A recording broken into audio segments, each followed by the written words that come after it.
आज की घटना धारवाड़ कर्नाटक की है।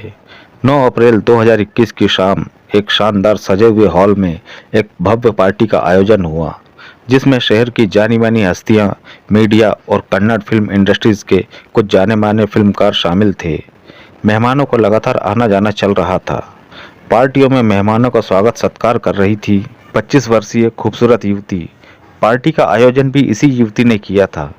यह पार्टी इसी युवती की नई कन्नड़ फिल्म ओंडू घंटिया काटे की प्रमोशन पार्टी थी। इस खूबसूरत युवती का नाम था शनाया काटवे, जो एक उभरती हुई अदाकारा थी। 2018 में इसने फिल्मी दुनिया में कदम रखा था। देर रात तक पार्टी चलती रही। पार्टी खत्म होने के बाद शनाया अपने माता पिता के साथ घर को रवाना हुई।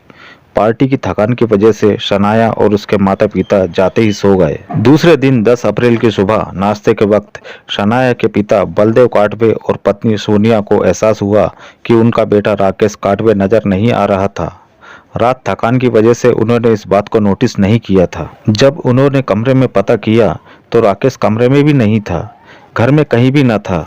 राकेश ज्यादातर घर में ही रहता था, बहुत कम ही कहीं बाहर आता जाता था, इसलिए माता पिता को चिंता होना स्वाभाविक था। उनका नाश्ते में मन नहीं लग रहा था तो वे सिर्फ चाय पीकर उठ गए। उन्हें देख शनाया ने भी नाश्ता नहीं किया, केवल चाय ली। इसके बाद उन तीनों ने अपने अपने स्तर पर राकेश की तलाश शुरू कर दी। दोस्तों, रिश्तेदारों से फोन पर बातचीत की, पर राकेश का पता नहीं चला। जब राकेश का कहीं पता नहीं चला तो बलदेव काटवे ने हुबली थाने में राकेश की गुमशुदगी की रिपोर्ट लिखवाई। राकेश काटवे कोई आम आदमी नहीं था, फिल्म अभिनेत्री शनाया काटवे का भाई था, इसलिए यह हाई प्रोफाइल मामला हो चुका था। राकेश के गायब होने की सूचना मिलते ही थाना प्रभारी एस शंकराचार्य एक्शन में आ गए और तलाश शुरू कर दी तथा अपने मुखबिरों को भी लगा दिया। यह 10 अप्रैल 2021 का दिन था। इसी दिन शाम को हुबली थाना क्षेत्र के देवरागुडी हल के जंगल में पुलिस को एक कटा हुआ सिर मिलता है और इसी क्षेत्र के गदर रोड स्थित एक कुएं में गर्दन से पैर तक शरीर के टुकड़े तैरते हुए मिलते हैं। इस अमानवीय और रोंगटे खड़े कर देने वाली वारदात से इलाके में दहशत फैल गई। कटा हुआ सिर और शरीर के मिले हुए टुकड़ों की खबर पाते ही थाना प्रभारी एस शंकराचार्य घटनास्थल पर पहुंच जाते हैं। राकेश की गुमशुदगी की रिपोर्ट में उसके घर वालों ने राकेश की एक रंगीन फोटो दी थी। कटा हुआ सिर भी उस तस्वीर से काफी मेल खा रहा था, इसलिए थाना प्रभारी ने बलदेव काटवे को भी घटनास्थल पर बुलवा लिया ताकि शिनाख्त हो सके। जब उन्होंने बलदेव को कटे हुए सिर की फोटो दिखाई तो फोटो देखते ही बलदेव काटवे के मानो होश उड़ गए। वह कुछ कदम पीछे हटे और जमीन पर गिर गए। पुलिस को बात समझ आ गई कि यह सिर राकेश का ही है। थोड़ी देर बाद उन्हें थोड़ा होश आया तो वे जोर जोर से रोने लगे। जांच पड़ताल में घटना स्थल से थोड़ी दूरी पर एक मारुति रिट्ज और एक हुंडई कार मिली जो संदिग्ध अवस्था में थी। दोनों कारों में खून के दाग लगे हुए थे जो सूख चुके थे। दोनों कारों को कब्जे में लेने के बाद उन्होंने इसकी सूचना एसपी ग्रामीण पी कृष्णकांत और कमिश्नर लबूराम को दी। सूचना पाते ही पुलिस अधिकारी घटनास्थल पर पहुंच गए। उन्होंने कटे हुए अंगों का निरीक्षण किया। अंगों के टुकड़ों को देखने से ऐसा लग रहा था जैसे हत्यारों ने बड़े ही इत्मीनान से किसी धारदार हथियार से छोटे छोटे टुकड़ों में काटा होगा। पुलिस की पहुंच से बचने के लिए लाश को जंगल में ले जाकर अलग अलग जगहों पर फेंक दी ताकि लाश की शिनाख्त न हो सके। पुलिस ने लाश का पंचनामा भरकर पोस्टमार्टम के लिए भेज दिया। राकेश के माता पिता और पुलिस हैरान थे कि जब राकेश की किसी से कोई दुश्मनी नहीं थी तो उसकी हत्या किसने और क्यों की। इसका जवाब पुलिस को पता करना था। पुलिस ने सबसे पहले राकेश के फोन की कॉल डिटेल्स निकलवाई, जिससे पता चला कि राकेश की आखिरी बार बात अपनी बहन सनाया से हुई थी। रात में 7 से 8 बजे के बीच करीब 1 घंटे बातचीत हुई थी उन दोनों के बीच। इसका मतलब ये था कि राकेश की हत्या 8 बजे के बाद की गई थी।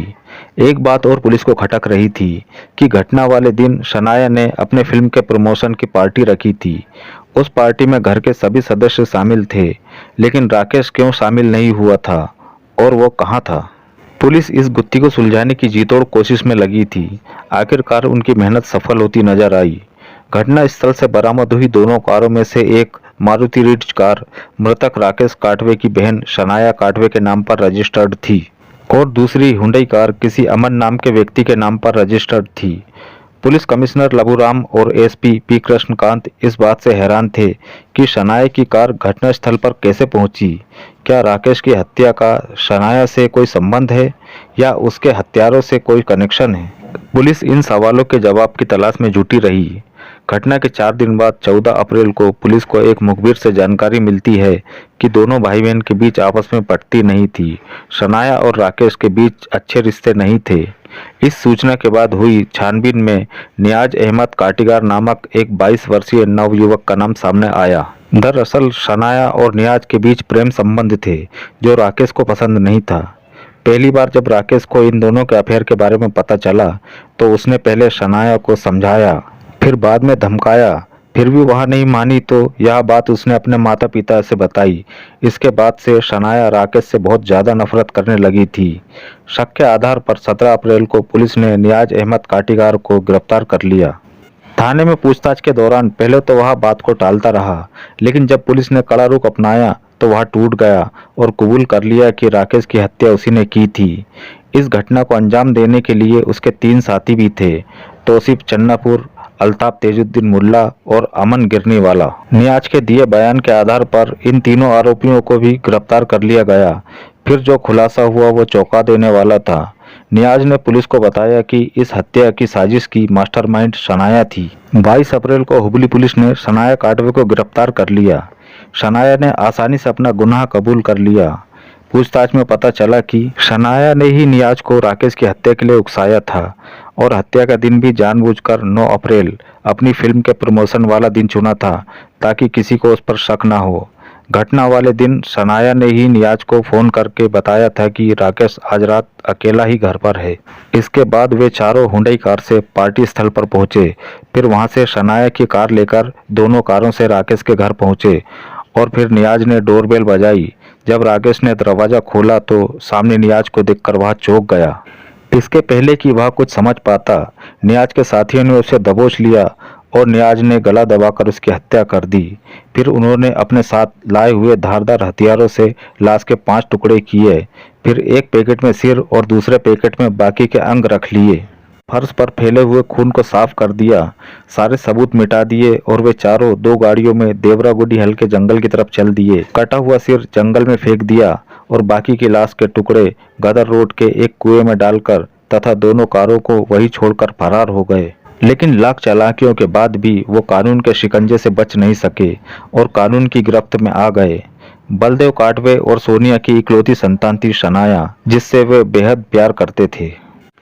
लेकिन एक बेटे की चाह में उन्होंने अपने किसी रिश्तेदार से राकेश काटवे को कानूनी रूप से गोद ले लिया था। लेकिन वे शनाया और राकेश दोनों को बराबर प्यार करते थे। जायदाद में भी दोनों बराबर के हिस्सेदार थे। राकेश को शायद पता नहीं था, लेकिन शनाया जानती थी कि राकेश उसका सौतेला भाई है और बराबर का हकदार भी है। इसलिए वह बचपन से ही राकेश से नफरत करती थी। लेकिन राकेश को इसकी कोई परवाह नहीं थी। वह तो अपनी बहन से बेहद प्यार करता था और उसकी बहुत परवाह करता था।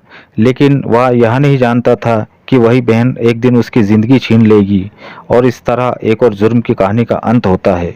अंत में दोस्तों, हमारा मकसद आपका मनोरंजन करना नहीं, आपको जुर्म के प्रति जागरूक करने का है। अगर आपको हमारा ये प्रयास पसंद है तो हमें लाइक और सब्सक्राइब करें और कमेंट में अपनी अमूल्य राय ज़रूर दें।